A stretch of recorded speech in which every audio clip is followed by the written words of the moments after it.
So it's mainly just pushing forward with more of the pro-life.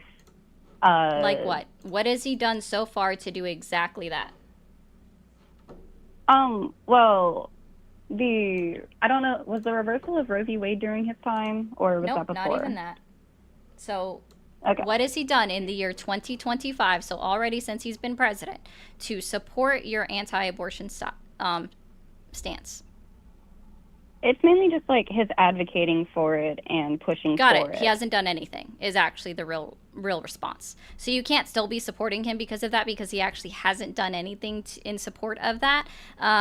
So we can close the book on that one. Literally hasn't done anything to support that since he's been president currently. Okay. Now, you also mentioned transgender. What is your issue with individuals just wanting to live their life? Nothing's wrong with them wanting to live their life. I only find much of an issue when it comes to things like sports and having like interchangeable locker rooms and stuff like that, because we do both have different, even after like surgeries or hormone therapy stuff, some trans women still have some reproductive organs that have been flashed into locker rooms, and I think locker rooms and safe spaces for biological women should be preserved for biological women. Okay, I want to correct you on your use of the term biological, because as it actually happens, every single one of us are biological human beings. So you using biologically women, you're not doing anything there. What a biological You're actually just would reaffirming the fact that all humans, no matter what gender or sex that they were born with, are in fact biological. It's just a term that's used to state of life.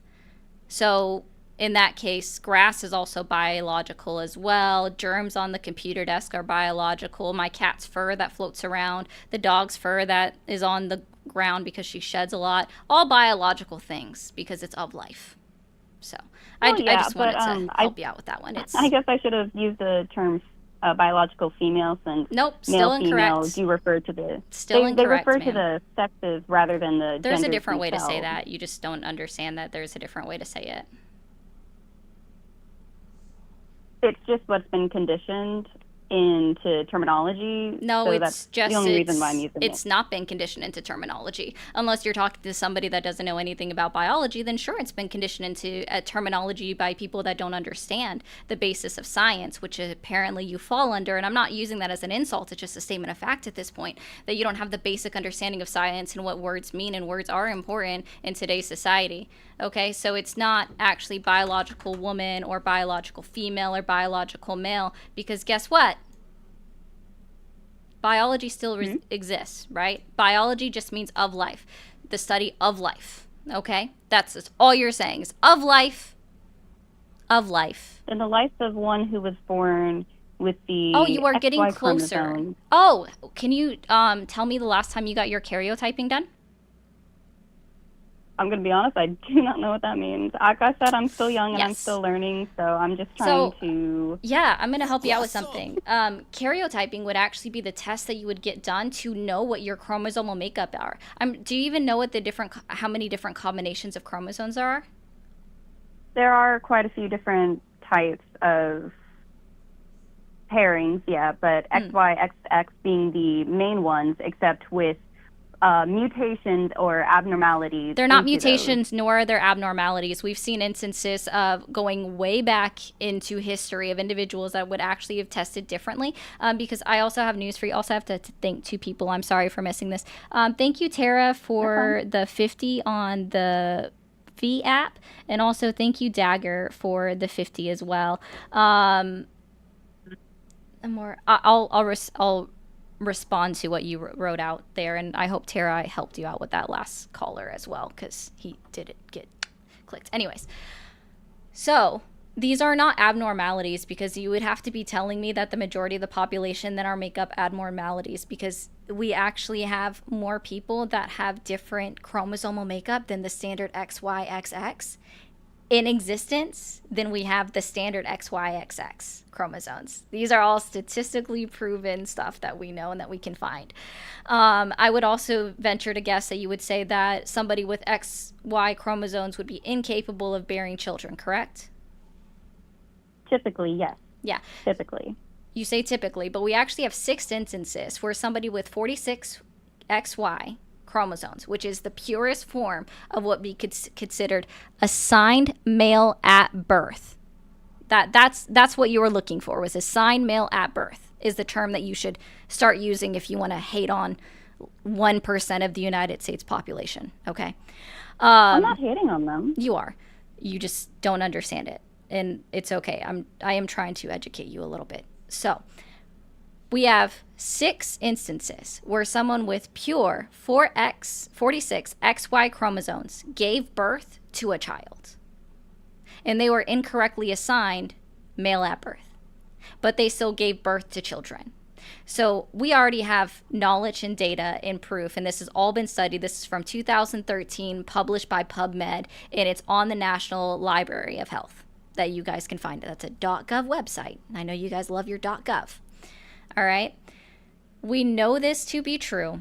We know that these individuals exist. These are not anomalies. These are not mutations. It's actually really insulting for you to say that, because the only thing that's actually a mutation in biology, or not biology, but when it comes to anatomy and people's bodies and what occurs within it, would be cancer. That's actually what cancer is. It's a mutation of cells.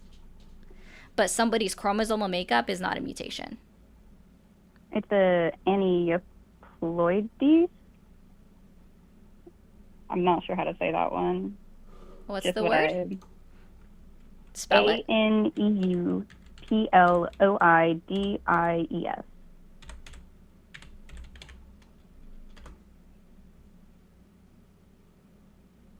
Oh, no, you're referring to somebody having, what you're referring to is, I would assume, somebody that has Down syndrome.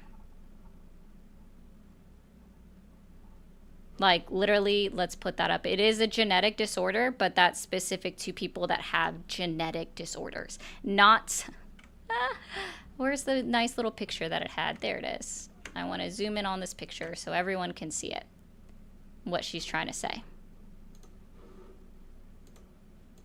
Okay. That occurs when someone has a number of chromosomes other than 2 copies of each chromosome, 46 in humans, right? So that'd be somebody with 47 chromosomes, right? Some examples of disorders caused by I don't know how to say that one, I'm going to be honest. Down syndrome, trisomy 21, Patu syndrome, trisomy 13, Edwards syndrome, trisomy 18, and Turner syndrome. It's specifically talking about somebody having more than 46 chromosomes, because that's actually what makes us different from all other mammals in existence, is that we have 46 chromosomes. It's not actually saying that somebody that has a different chromosomal makeup or chromosomal combination is anything other than human, or that it's an anomaly. It's saying that when you have instances, because people don't realize this, somebody with Down syndrome actually has 47 chromosomes. They have one more. Right. That's what you can consider an anomaly, but even then it's not an anomaly. It's a birth defect. Right. Aneuploidy. Thank you. Aneuploidy. Yeah. What's the word for where it's just like a variation then? Just variation? You can just say a variation, but again, we still have more people that have a different combination of chromosomes than what people consider to be the standard, that make up assigned male at birth and assigned female at birth. And for the person that said 6 in all of history, no, it's just 6 in modern day science that we have recorded this of. So like the last 20 years. 6 in 20 years.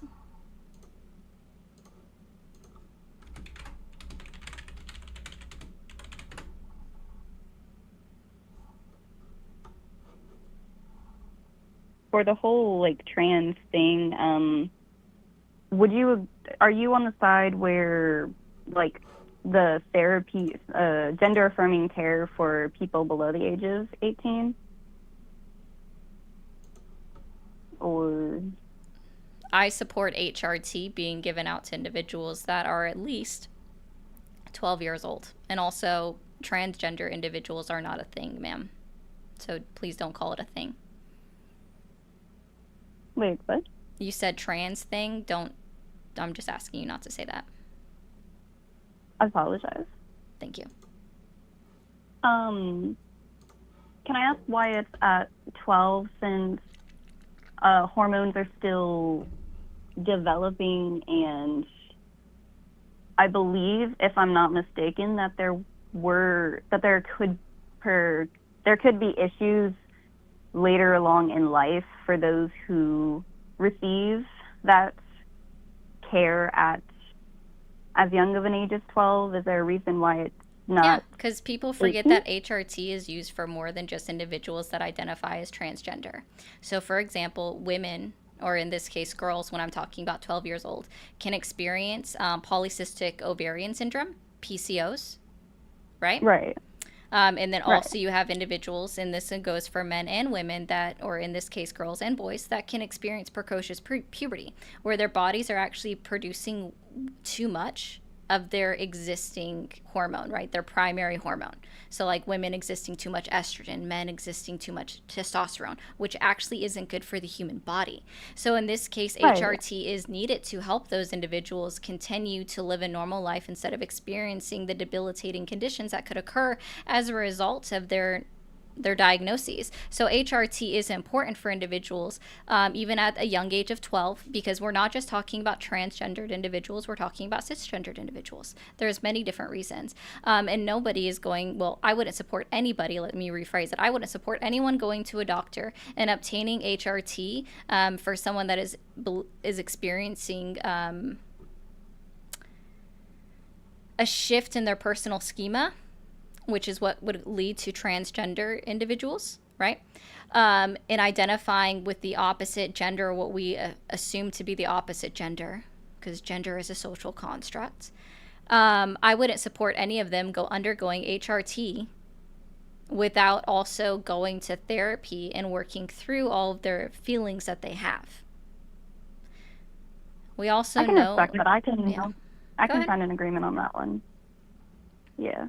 Yeah, and Fatih also points out a good point in the comments here that 97% of gender affirming surgery actually occurs on cisgender boys. They're actually mastectomies.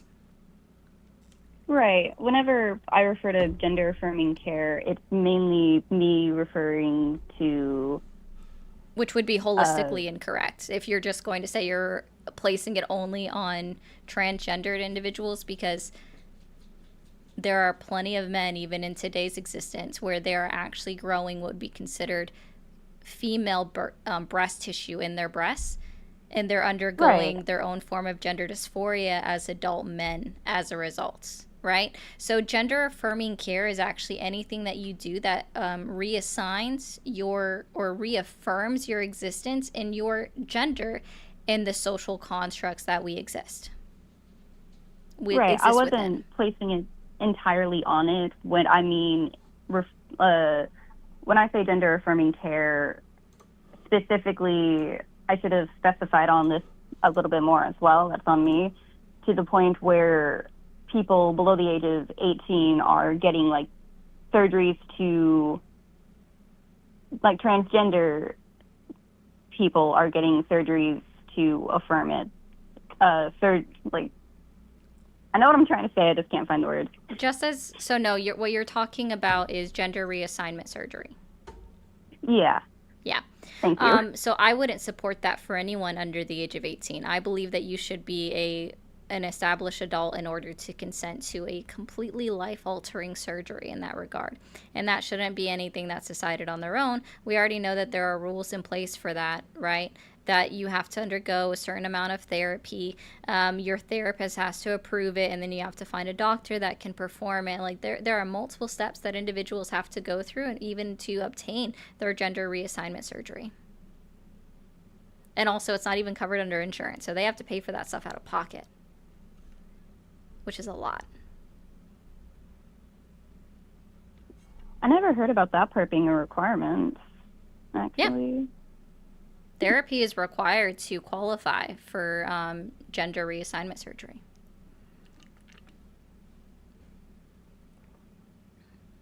Never actually knew that part. Yep. That's good. But I'm glad we have a agreement on that one. Yeah. Yeah. On that part. And That's good. so That's good. when I tell people that specifically transgender individuals have lived in our societies for as long as time, I know it because we can actually look at the Jewish Talmud, right? And within the Jewish Talmud, they actually give 6 different variations of genders. And we also know that gender is a social construct because when we're specifically talking about animals, when you call a vet, they don't say that you have a girl dog. They say that you have a female dog because the dogs can't tell you whether they're a girl or a boy. Girl and boy They refer to the sex, right? Yeah. Right. Which is how we also know that gender and sex are not the same. We actually get the word androgynous from the Jewish Talmud because that's literally what it is.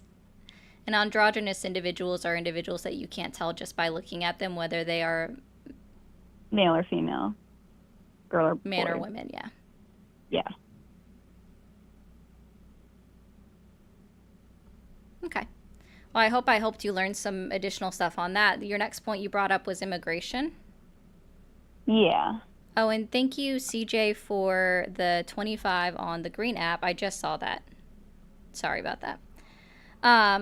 Okay, so what specifically?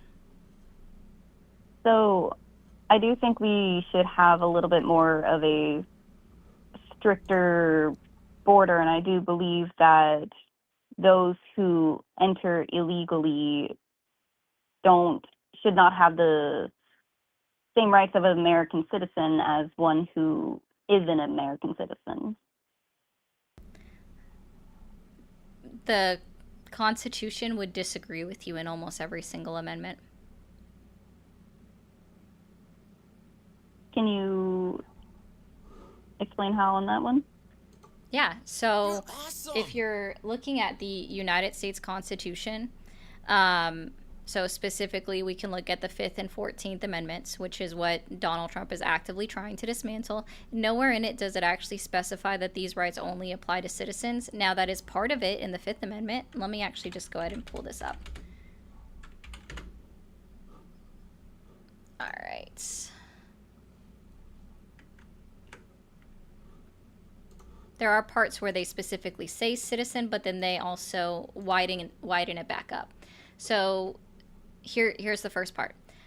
5th Amendment. No person shall be held to answer for a capital or otherwise infamous crime unless on a presentment or indictment of a grand jury, except in cases arising in the land or naval forces or in the militia, when in actual service in time of war or public danger, nor shall any person be subject for the same offense to be put in jeopardy of life or limb, nor shall be compelled in any criminal case to be a witness against himself, nor shall be deprived of life, liberty, or property without due process of law, nor shall private property be taken for public use without just compensation. So specifically in the 5th Amendment, it only says person. It doesn't limit it in any way, shape, or form to citizen, but there are parts in the 14th Amendment that do.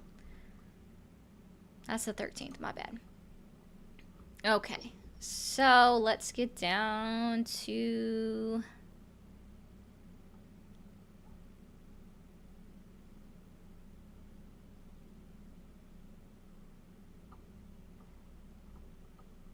Okay. Oh, it was in the very first section. My brain just flopped. Okay, Section 1. It's okay. All persons born or naturalized in the United States and subject to the jurisdiction thereof are citizens of the United States and the state wherein they reside. No state shall make or enforce any law which shall abridge the privileges or immunities of citizens of the United States. Nor shall any state deprive any person of life, liberty, or property without due process of law, nor deny to any person within its jurisdiction the equal protections of the law. So you see how citizens only mentioned twice within Section 1? I do. It states exactly how you become a citizen, and then it goes on to talk about the rights, the immediate privileges or immunities that citizens are automatically granted in this country. But then it also expands it right after by saying any person.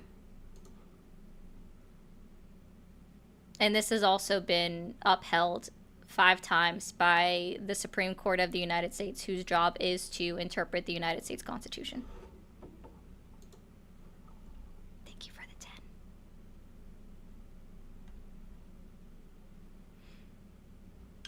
And even according to the United States Supreme Court that was decided in 2012, the individuals that enter the border through a non-port of entry aren't even considered criminals.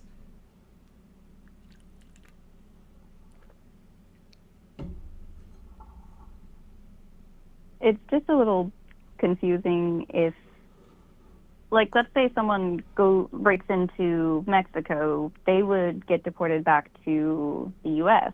They actually still get due process of the law in Mexico. I've had to look this up before.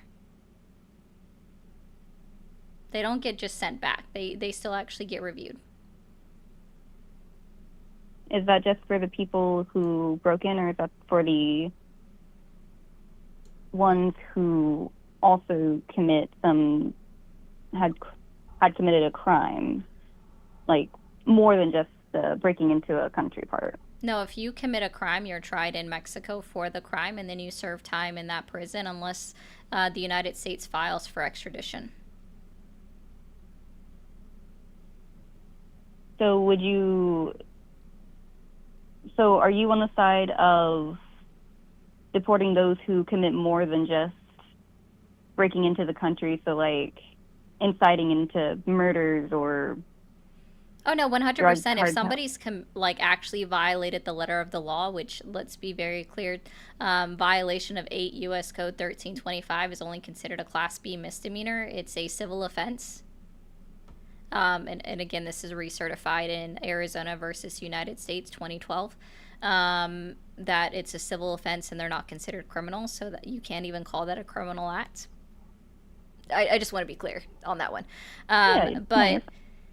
Yes, no, if they break another crime, especially if they commit a violent crime, absolutely, they need to serve their time in prison, and then they should be deported from our country.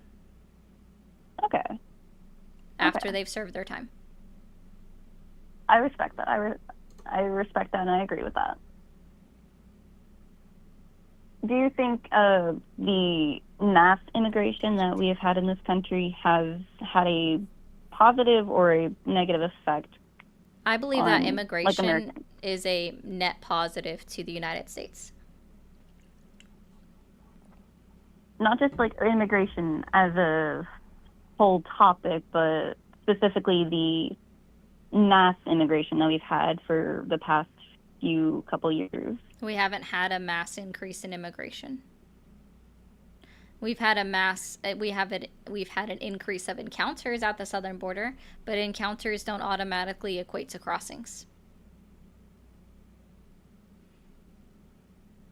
All right.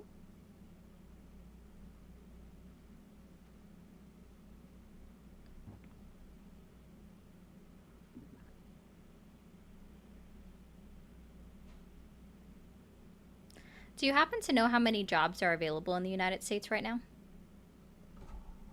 Quite a lot, I would believe. So right now there are 7.7 million jobs in the United States, at least as of June's data, because again, it's not open yet. Yeah.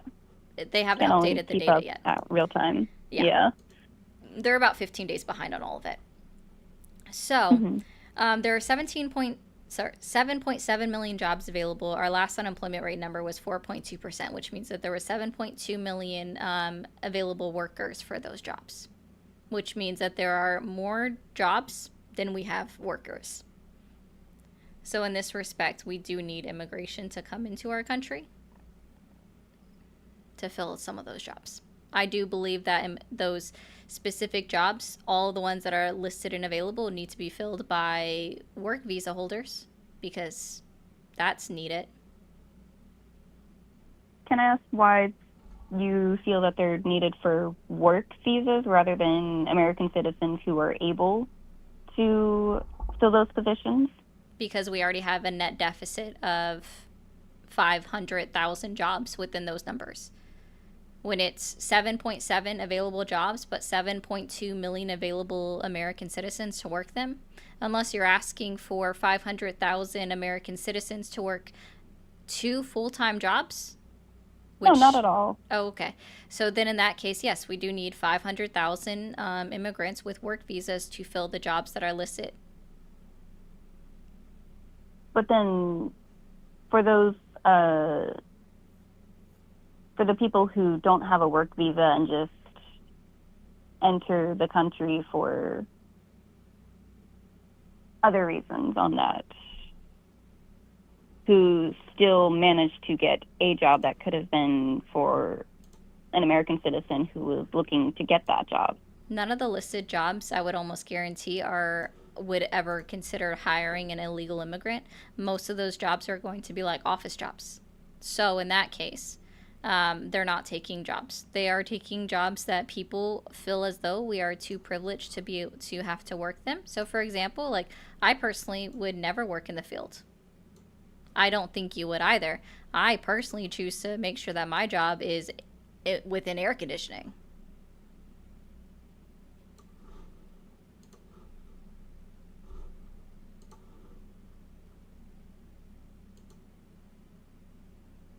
I mean, I can understand that, but at the same time, if an American citizen does like need a job and that was the only job available, I'm not saying that it is, but just in hypothetical stance.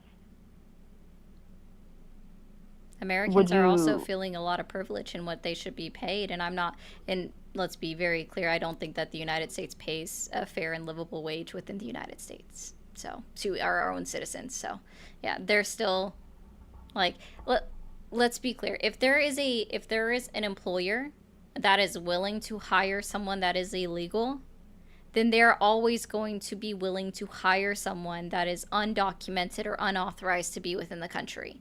Unless we start actually cracking down on the employers that are actively hiring these individuals, we're never going to see the trend stop or come to an end, because they're going to continue to do it the entire time. But what we're not seeing in tandem with these deep mass deportations that are occurring, or the mass detentions really that are occurring within this country, is that any one of these companies that are that have been raided, so like farms or anything like that, the employers haven't been brought up on any civil penalties. It's just that we're picking up the migrant workers, but the employers are facing no detriment, so they're just going to hire the next bunch that comes to them.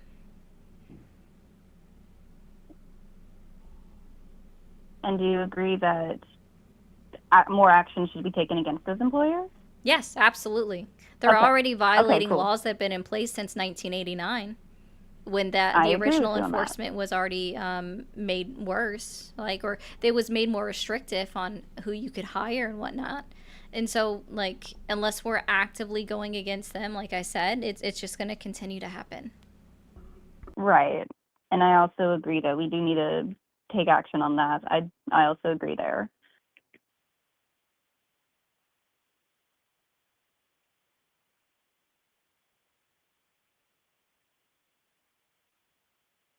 Yeah.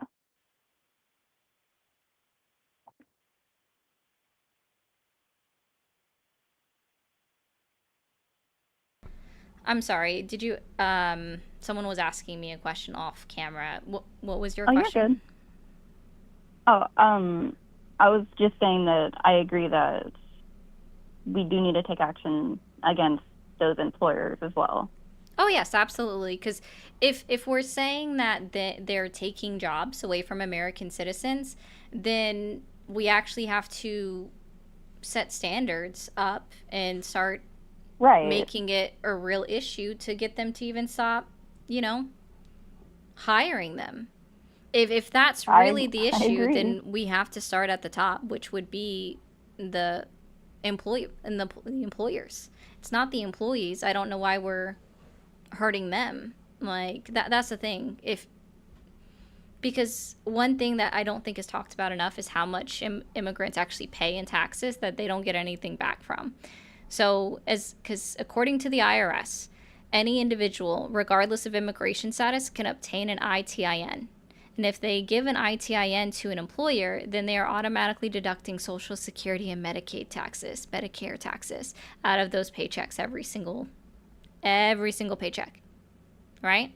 And that also is going to assist the actively employed workers, because then that's going to increase how much that employer is paying into unemployment tax as well.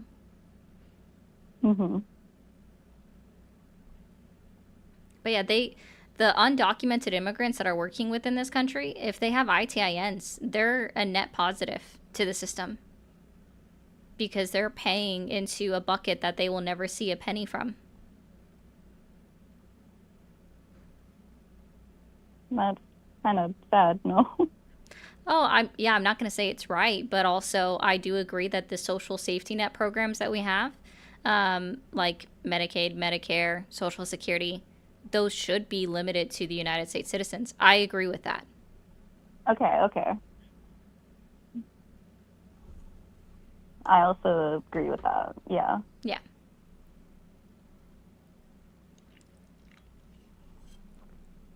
Are we good to move to the next topic, or was there more that you wanted to? I don't remember what your next topic was, because we went It through was 3 DEI. points. Okay. All right. Do you know the full acronym for DEI? Like, there's actually a letter missing from that acronym. The diversity, equity, inclusivity, I think. Inclusion, close. But there's also Inclusion. an A at the end of that. It's actually accessibility as well. I gotcha. Yeah. So here's what I don't understand why people are against DEIA. If we're saying that it's wrong and that we want to do away with it, what is the opposite of diversity? Unity. Uniformity would be correct. Uniformity. Yeah. What is the opposite of equity?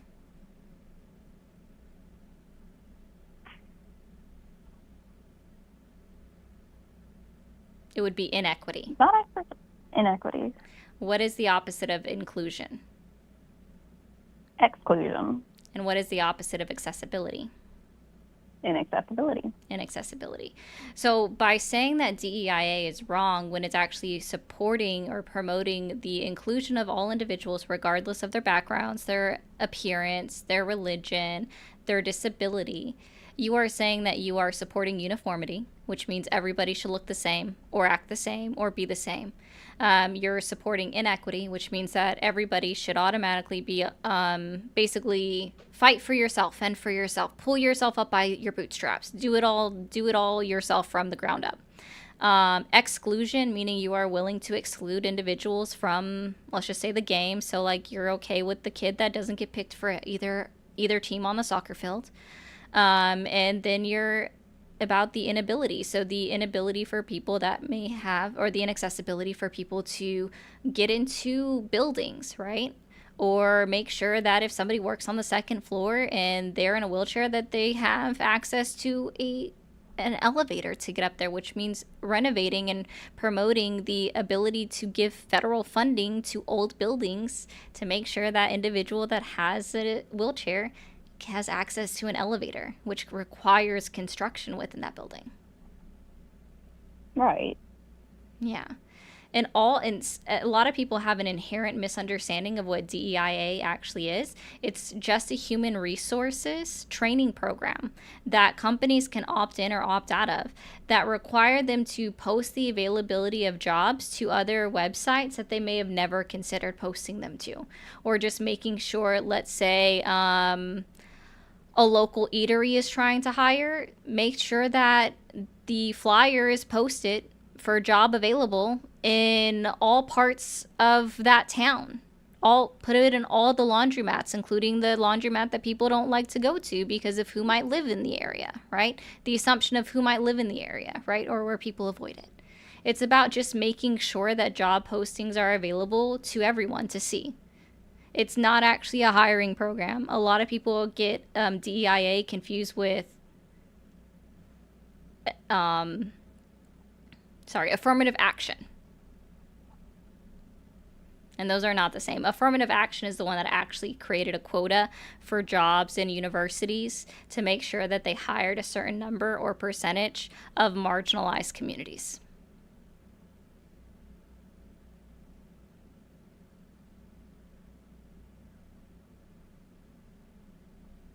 But doesn't DEIA, doesn't some of that also reflect into affirmative action? Is No.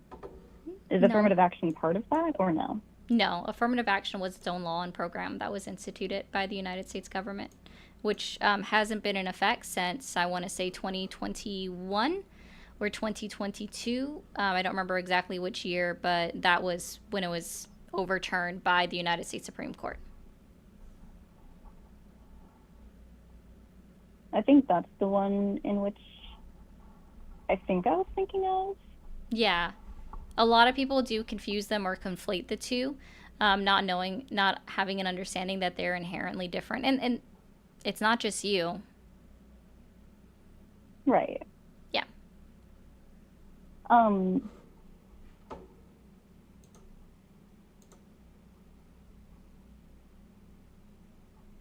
For specific jobs, like one that requires speed and attentiveness, do you believe those jobs should also be offered to those with disabilities that won't be able to manage that? The Do you company think is going people to be with the one that determines who is the best fit for those positions. All right, DEIA does is promote the use or them being posted to where anyone can see it. So if they are unable to perform the duties of the job, that's exactly what they don't have to hire, right? I appreciate seeing that there are car washes in America where all they hire are individuals with Down syndrome to give them a job, which I think that's awesome. that's really cute. That's really sweet. There are some all over America in random little cities, and I think that's awesome. That's really good, actually. Yeah. Yeah. And So with there the was one that I saw where it was actually started by um, someone's father of the child that had Down syndrome. So he wanted his kid to not feel left out, and I thought that was pretty cool. yeah, that's really sweet. Yeah, and I guess there are coffee shops that do the same thing. That's actually really sweet. Yeah. For affirmative action, I know since you said that it had been overturned, do you agree Hmm. with that decision or no? No, I don't. All right. I think that Can I? any program. Or did you want to ask me about why? Or sorry, go ahead. Yeah, yeah, I did. Go ahead. I just wanted to ask, like, why you don't agree with it having been overturned. Why? So specifically, if we're holding banks to the standard to make sure that they're not participating in overt, disparate, or there's another word for it, treatment of individuals that are applying for loans at their banks, then I believe that we should hold the same standard when it comes to jobs to make sure that they're not engaging in discriminatory practices against who applies for those jobs. Having a set of standards that say that a certain number of individuals should be hired as long as they meet the requirements, because every single job has base requirements that are required to be met. If they are bending the rules to hire those candidates, I wouldn't agree with that, right? But as long as they are actively fulfilling the base requirements, then yes, we should see more people being hired of different races, ethnicity, backgrounds, religious beliefs in all jobs. Do I think that there necessarily should be a quota? No, but I think that there should be a way of keeping track of those percentages, which is what affirmative action also pushed to see how many people were hired within that basis. And then if that could be posted publicly, which not a lot of places did that, then you know how diverse their actual thinking is. All it is asking for was affirmative action was to give other people a chance. Affirmative action most positively benefited Black women. And as a result, that we saw that the education level of Black women is outpacing any other ethnicity or race within the United States of America. They're outpacing us, and I think that's awesome. They should.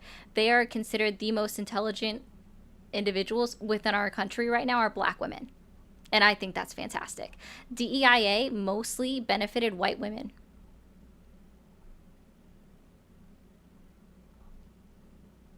For the affirmative action, it also hurt a lot of Asian Americans when it came to schools.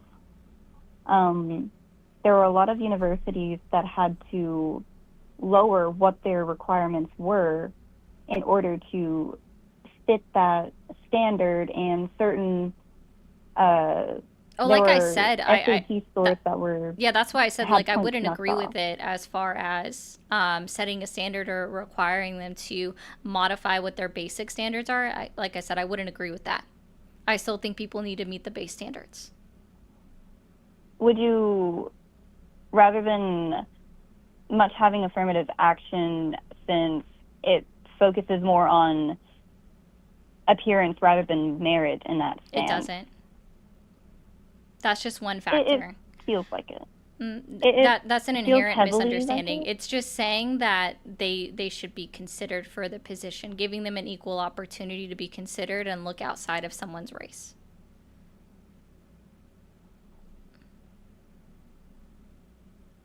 That's fair. We also have to rather remember than that having there is inherent systemic racism that we've experienced within the country of the United States of America, and that by doing away with all of these different programs, that we're just going back to a time where people could legally segregate. Can I ask what laws are in place right now that contribute to the systemic racism stuff?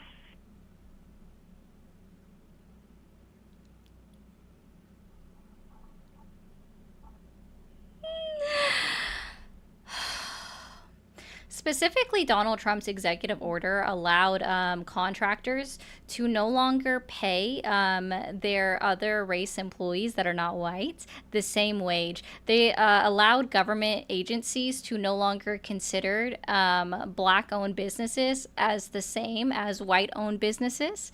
That's the exact executive order that was signed by Donald Trump when he did away with DEI and DIA. We saw a significant shift in the consideration of black-owned businesses versus white-owned businesses in the United States with the government market itself.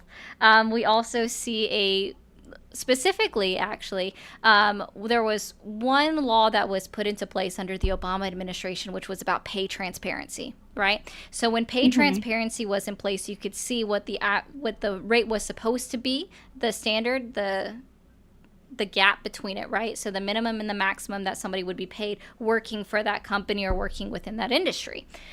And when Donald Trump actually first came into office in his first term, he did away with that pay transparency. He actually wrote an executive order that did away with the pay transparency. And so what we saw as a result is that there was a wage gap, not only by gender, but also by race. So for example, women actually make 83 cents on the dollar for every man, right? If you look at black women, it's even less. I believe it's 67 cents on the dollar for every man. If you look at black men, if I recall correctly, it's about 72 cents on the dollar compared to white men. So all of these things we saw as a direct effect of Donald Trump doing away with the pay transparency enactment under the Obama administration.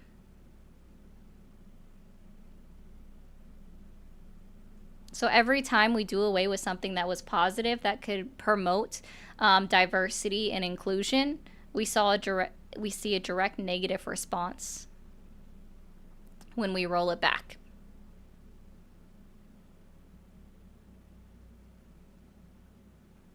And DEIA was originally a part of the Civil Rights Act of 1965, which Donald Trump is actively dismantling in every step that he takes. Right. Do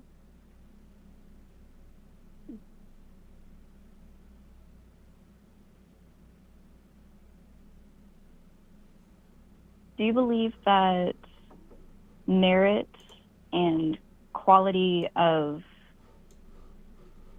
work is above diversity? Or I do you believe think I already diversity answered should be this. the... When I said that I promoted people being hired based off of their qualifications, Okay. then I've already answered that one. You did.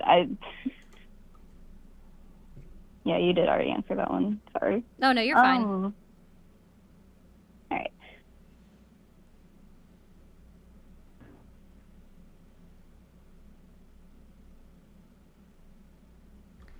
Okay. Well, I do appreciate you, and I hope that the conversation helped, and I encourage you to continue to look some stuff up on some of these things, and I think some of it might change your mind. It may not on some things, but yeah, that's why I said might. It's not an affirmative there. Yeah, I appreciate you letting me call. Yeah, no problem. I hope you have a good night. I hope you have a wonderful night as well. You too. Bye. All right, guys. Well, really quickly, I'm gonna mute you guys over on TikTok. Don't forget to hit that follow button up here at the top. But real quick. Okay. Sorry, guys, over on Twitch. I know you guys were talking a lot, especially when that one guy was just yelling over me, and that's awesome. But I'm going to go ahead and end. And for the person that wants to say that I'm deleting comments, dude, I haven't looked at the chat during 90% of that 47-minute phone call. So that's funny. I don't even touch the chat. So you're crying at an AI bot or at moderators that I have. So, but I'm going to go ahead and end. I'll be back on live at my normal time at 7 p.m. Eastern time. So y'all have a good night. And same over on Twitch. Don't forget to follow on Twitch. So y'all have a good one.